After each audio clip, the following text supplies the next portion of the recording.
The pockets of these new jeans are perfect for sticking your hand into. Makes you look cool, calm, and collected. As your hand enters the pocket, your fingers brush against something, soft yet crinkly. Hey, it's a chewing gum wrapper. It reminds you of the fruity juice of apricots. You should inspect it closer if you have time. Something about the wrapper's texture is familiar.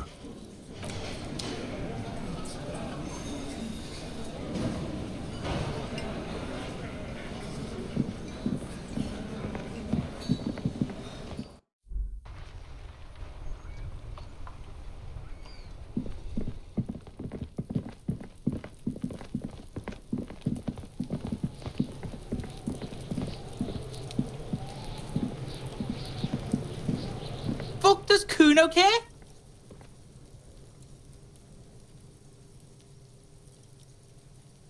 Yeah? The kingdom of Kuno? The fuck do you want with it? Yeah, whatever. Kuno doesn't...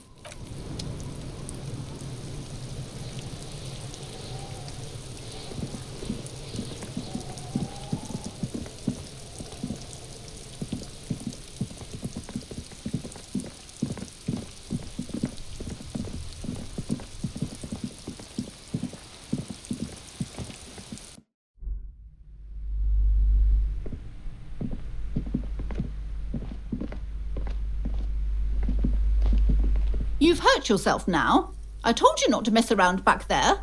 What are you even trying to accomplish, you fool?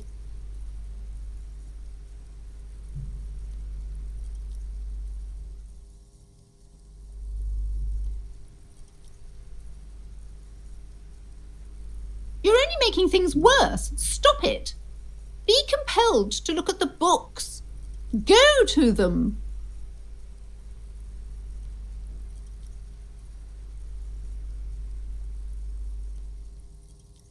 Cursed? Who said that? Annette? I will have a word with her. This place is not cursed. It has a robustly magnetic energy. Good for commercial activity. My business is thriving, sir. What in God's name is she talking about?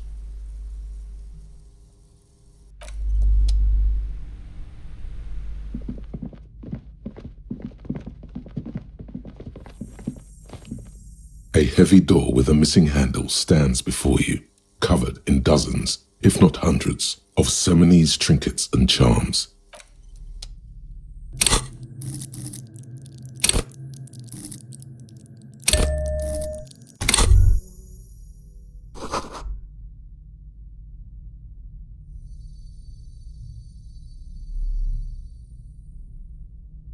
A heavy door with a missing handle stands before you, covered in dozens, if not hundreds, of Seminese trinkets and charms. It appears to be locked.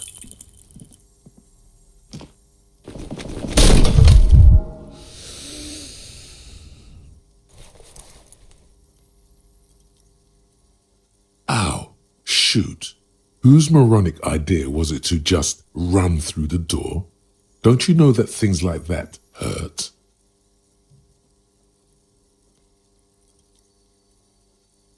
Are you alright? This looked pretty intense and painful, I must admit. What is going on there? Are you really trying to break down the back door? I warn you, don't tempt the spirits, officer. Don't tempt the spirits or you'll damage the holy wards on the door. It barely looks like you've done any damage to the door, however. Yes?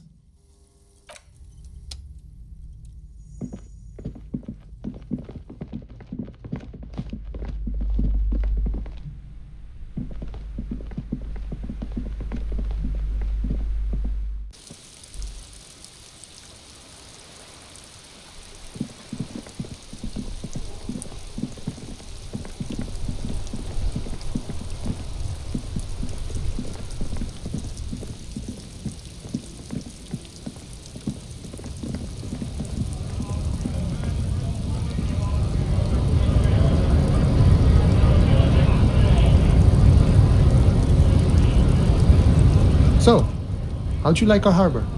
You've been in there, he means. talked to the boss man too, probably. It's but a rest area on the path leading across open plains. Right. You talk to the boss, eye to eye, like men of the plain. If you have any more questions, I'm set to talk. The mercenary, eh? Who could have killed him? That's indeed the question. Why even do such a thing?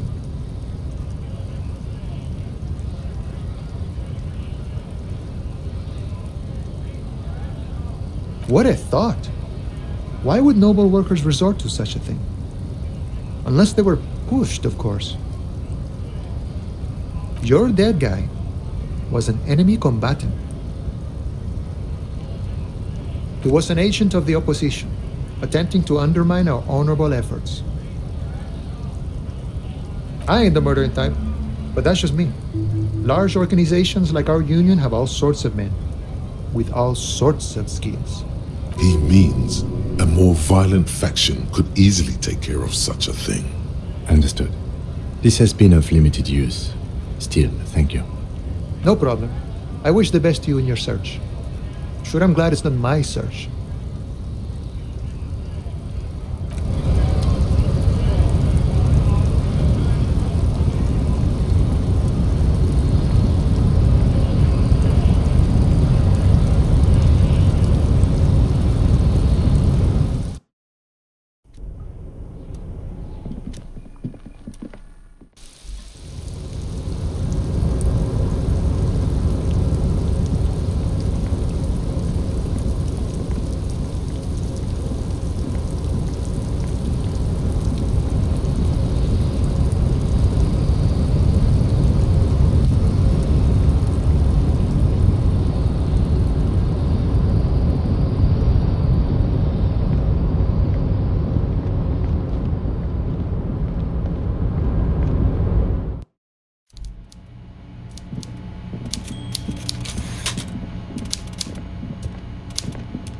Mr. Dubois, a pleasure as always.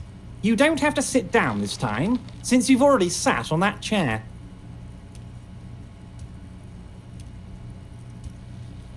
Ah, yes, your side investigation.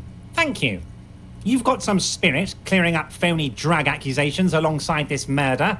I'll talk to the mayor and see if I can get you the key to the city, Harry. Now let's talk real business.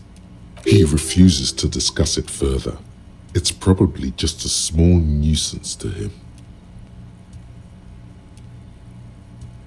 What?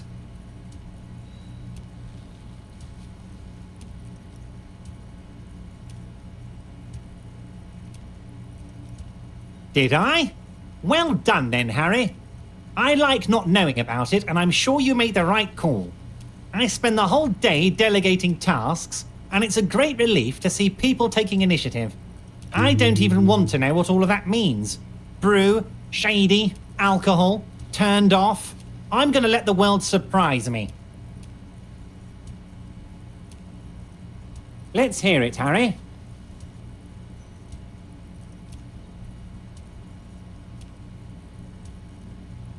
Harry, you're not simply a cop, you're a star.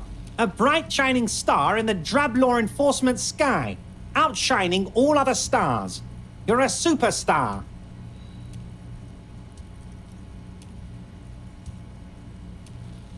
Of course I do, Harry. And I'm gonna help you shine. I'm gonna put you on all the big stages, your name in giant neon letters. Harry Dubois.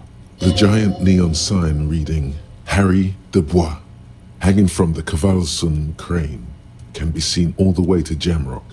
Somewhere in Birova, a beautiful woman sees the bright glow on the horizon and says to herself, "Oh my God, I shouldn't have left him." Family? Harry, you're not a family man. There's not one peep of family in here. Unless you think you're a family man. Do you strike yourself as a family man, Harry? Family, Harry, is the most important thing in the world. Of course, Harry, of course. Let's not linger on personal details and amnesia. You wanted something from me. Yes, your lost gun. My best men are on it. They're turning every stone, searching every playground, asking kids, grandmas, everyone. Your gun will be found, Harry. Let me assure you of that. It's just a matter of time and effort. The only way to find it seems to be working with him. He might even be holding your gun hostage. Who knows? Only one thing is certain. If you work with him, you're going to get it back. And working with him might be the only way to do it.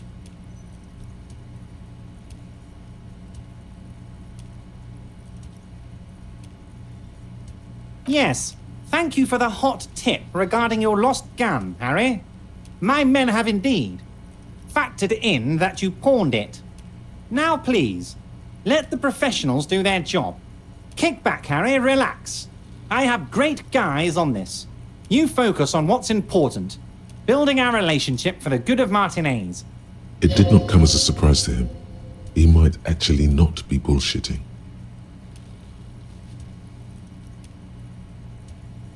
Harry, I was only trying to be tactful. A lost gun is a dangerous thing. I can't have it around in my neighborhood. Kids could be playing gun roulette with it as we speak. Teenage gangs could be arming themselves. Get a hold of yourself, Harry. I assure you we are working on locating the missing sidearm as well. The lieutenant is concerned about the lost gun and feels that the fact you haven't prioritized looking for it is unfortunate, if inevitable, and doesn't put the RCM in a good light. Excellent, Mr. Kitsuragi. That's excellent news. Looks like we have a friendly gun-finding competition on our hands.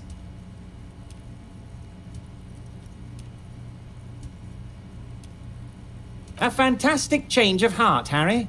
Go talk to Manana down by the gates. He'll brief you and give you the key. Just open one little door.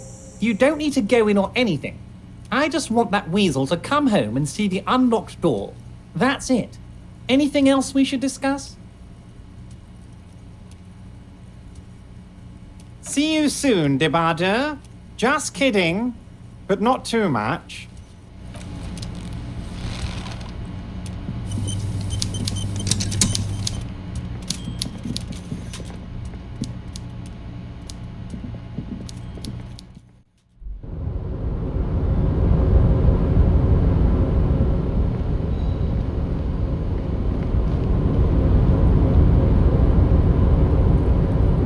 Hey, mister. I knew you'd be back to talk with old Leo here. Yes, I did. It's like Lady Larice said when she opened a bathhouse in the basement of my apartment building. They can only get so far before they're aching to get back. And lots of folk really did keep coming back.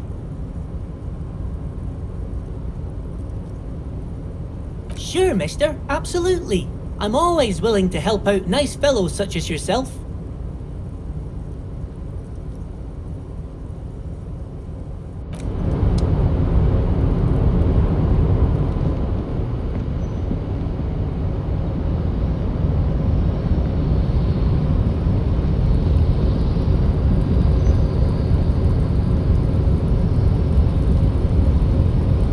You're back before the cargo container. Its draw has not lessened.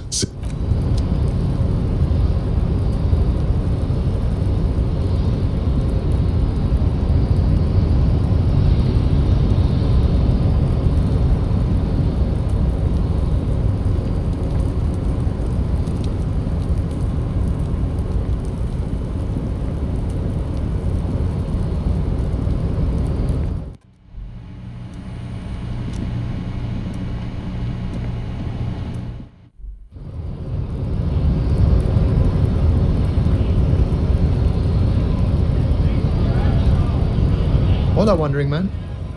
How can I help you? A key, huh? What door is this key supposed to open? Oh, say no more. I got you. I got that key right here. And let me tell you, it's mighty good of you to help us out during the strike. Working class solidarity, as they say.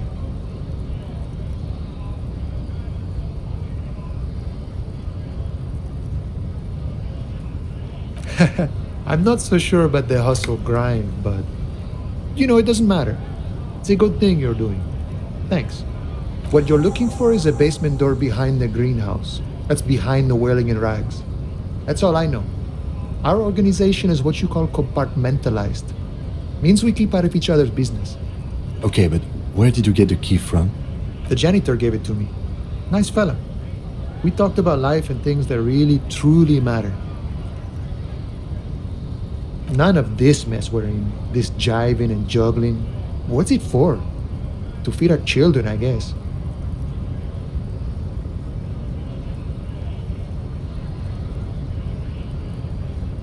I'm more of a philosophical dock worker. I like to talk about the big picture stuff. Who I am, who you are, what we are fighting for. He means he's not going to tell you cause he doesn't know. But he will shoot his mouth off with you now that you're working for Evart. Who he is and what they're fighting for. This is interesting.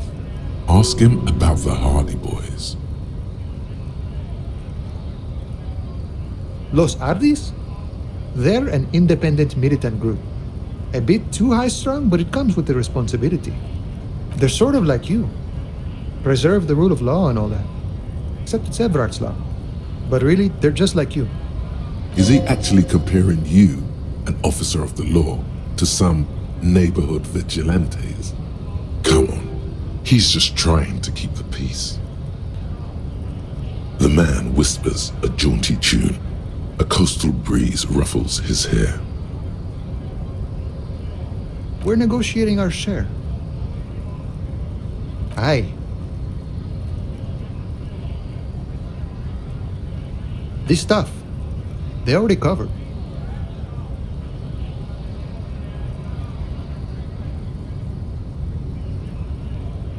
Never grateful. Were we ever grateful, we'd have nothing. You fight for every piece. All of it. However, right now we want all the harbor workers to be on the company's board, so they could take part in the decision-making process. This seditious talk sounds like communism. Just so we're on the same page, communism is basically wanting to kill the rich people or deporting them to a labor camp in southeast Grad. But don't say that out loud if you're a communist. No. I don't think I'm a communist. Seeing something of value and saying I want it all to myself is a much older and simpler notion. No science to it at all. Even a weak child can think it. The only things holding someone back are I can't and I shouldn't.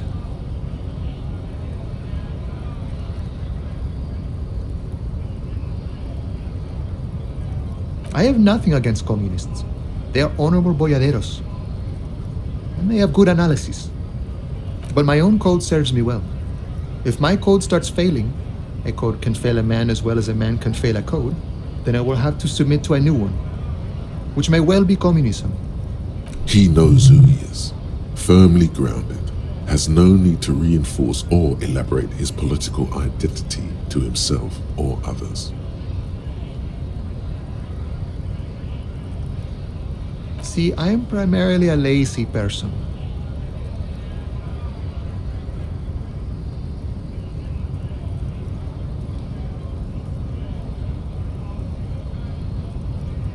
I think it's best you make up your own mind now that you've met him. In my eyes, he is a capable organizer and a decent businessman. I guess you kind of get to be the village chief. He oversees the harbor, makes deals with the owners or other relevant parties, watches out for his own. By that, you mean corruption? By heavens, why would he not be corrupt? We live in a harsh and disordered world, see? And in this world, the old man is corrupt for our benefit, and we know it. Appreciate it even. He is, personally, not too lavish. He is reasonably lavish, sure. That's his prerogative. It's not like you want a saintly demeanor on a corrupt motherfucker. That would be a manipulative illusion. Besides, there are no non-corrupt systems in the world anyway, and moralism is the most corrupt of them all. Not you, you would like to say. But then there's that weasel door. This man has political theory, and it has not failed him today.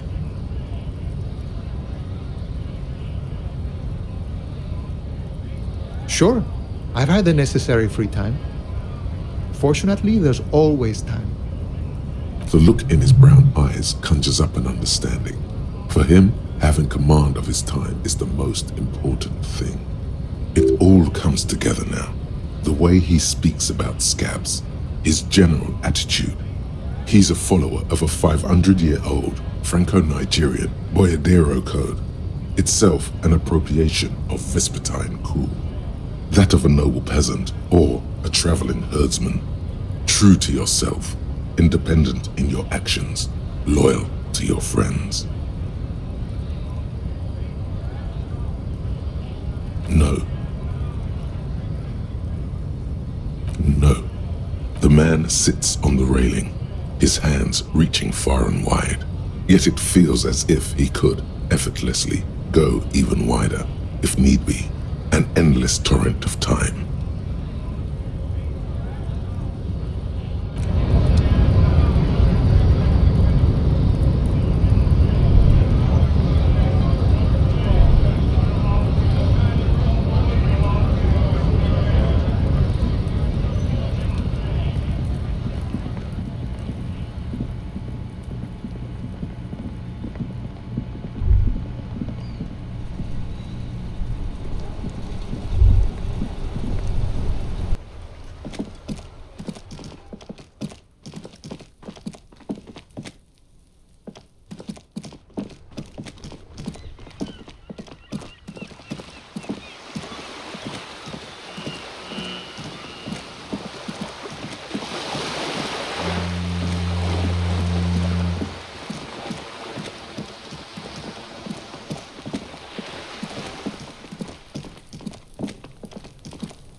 The spread pattern of these bullet holes makes your chest ache. Your breath grows heavier.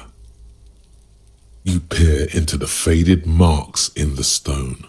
They peer back like an endless row of tiny black holes. Sweat starts trickling down your brow. Your chest feels tight looking at them. It's closing in, caving in, ever tighter. Your breathing grows even heavier. You okay there?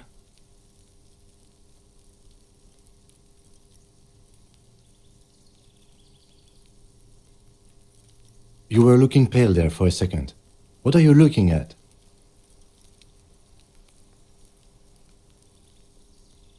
Remnants from the revolution. These are over half a century old. Perhaps a crime of a sort ages ago, but no, these do not warrant an investigation. Not much. I don't have a fresh perspective on it. Should we go?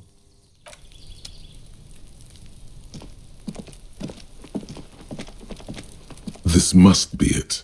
The basement door is weather-worn. The copper nails holding the upholstery in place have turned green from sea air, and there's a knocker shaped like a lion's head. You knock silently. The upholstery muffles the sound. No response comes from the apartment. I guess no one is in. The leather upholstery is worn and rough against your jaw. You don't hear any movement. In fact, it's oddly silent in the yard around you. No birds chirp.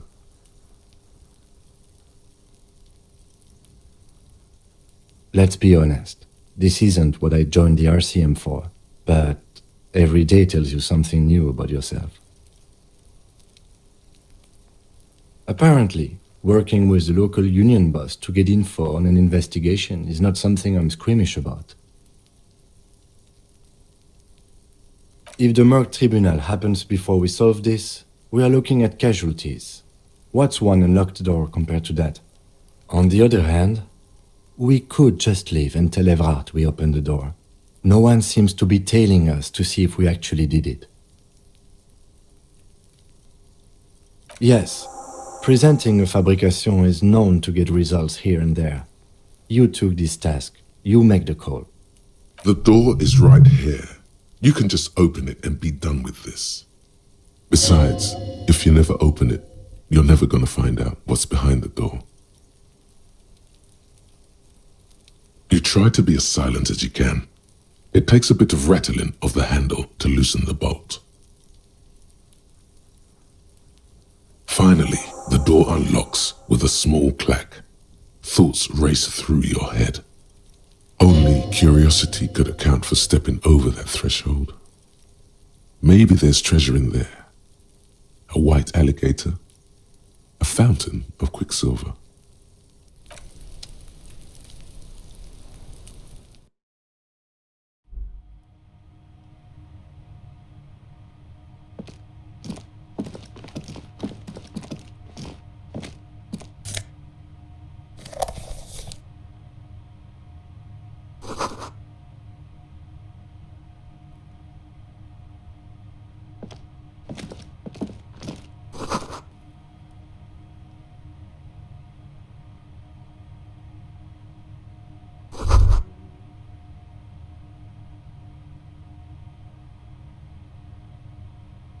This is the flag of Revachol, the suzerainty. This isn't just one sun, but there are little suns dancing around the big sun. This is the sevenfold sun miracle. It's an optical atmospheric anomaly the first settlers saw. Happens in cold weather. 6 small suns around the big one. This complex halo phenomena is how old Revachol got its flag.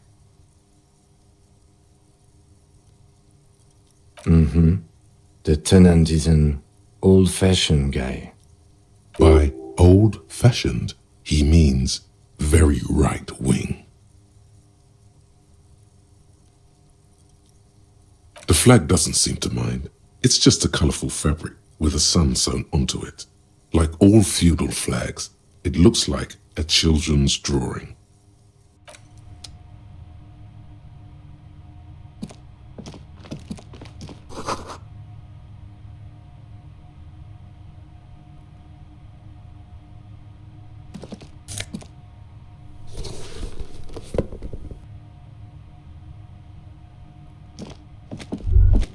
A row of mugs sits on the shelf.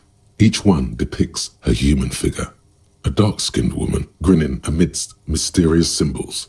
A broad-shouldered man shoveling potatoes, and others.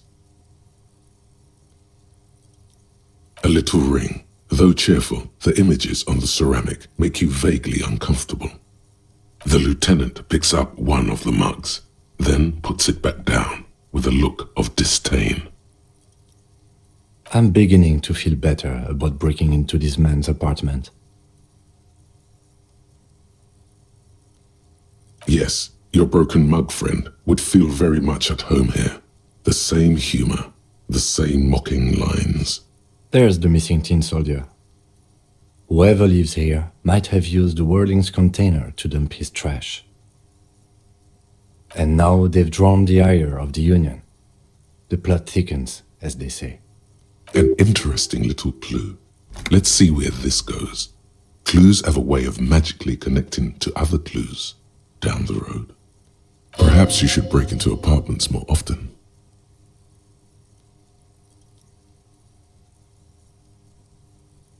Who knows? I'm not expecting too much from this clothes in the trash lead either way. It might turn out to be some random local matter, but still, a nice coincidence.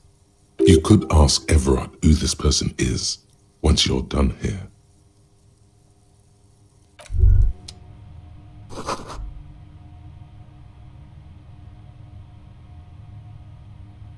A row of mugs sits on the shelf.